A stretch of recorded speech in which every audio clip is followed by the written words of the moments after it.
The quantum physics theory. It allows us to differentiate from general relativity. GR attributes phenomena to distributes them to interaction between mass anchor and physical lattice.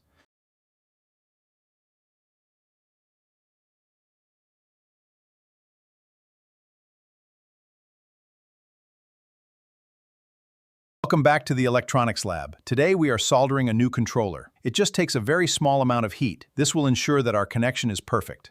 Let's see how well this brand new circuit operates. Here's the weird thing about galaxies. Their outer stars don't slow down the way Newton says they should.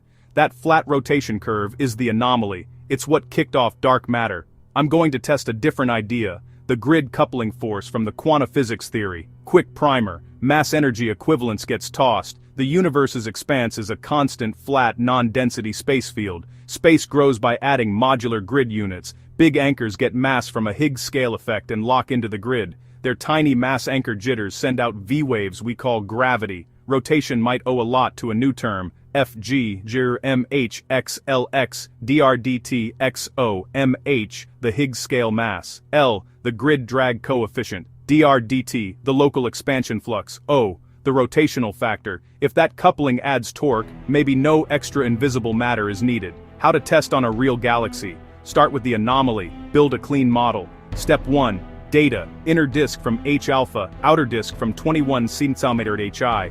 Goal, velocity versus radius as far out as possible. Step 2. Inclination, correct foreshortened speeds using the galaxy's tilt to get true VER. Step 3. Baryonic baseline, convert surface brightness into stellar mass. Add gas mass, compute Newtonian V(2) plus Vg(2).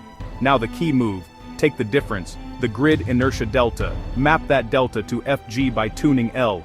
Also use estimates of MH, use a local drdt estimate, fold in O from the galaxy's spin geometry, practically do an iterative fit, adjust L to minimize residuals radius by radius. Second check, galaxies in high expansion zones should show systematic changes. Compare many galaxies. Does one L work or does it scale with local flux? Robust inputs needed. Mass maps from surface brightness to set MH, full 2D velocity fields, IFU surveys or disk fit to catch bars and warps, an expansion flux estimator for drdt from large-scale structure context. Put it on a benchmark like NGC 3198 or M33. If the fit holds flat without dark matter and is consistent across environments, a real signal. If it breaks, a constraint or falsification. Start with the anomaly. Tune the coupling, test across the grid, and let the curves decide.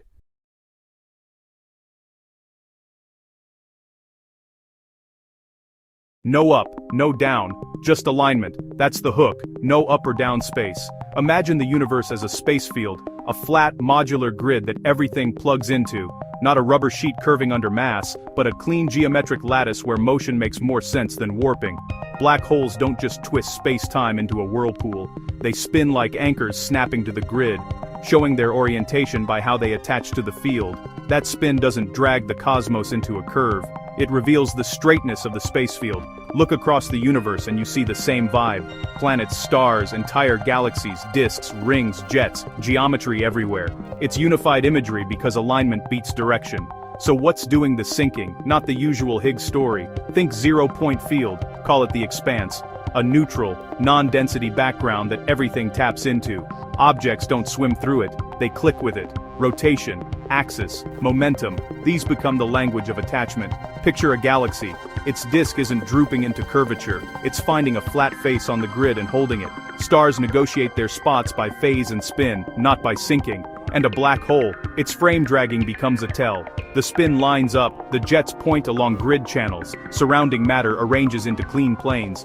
The result, flat geometric alignment echoed at every scale. Do we need a single grand axis? No. Universal rotation isn't the glue here.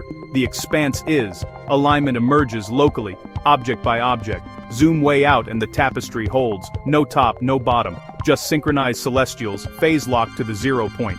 Galaxies show us by spin and posture how straight the space field is. That's the quantum physics lens. Flat grid, anchored motion, unified imagery. A cosmos that doesn't fall.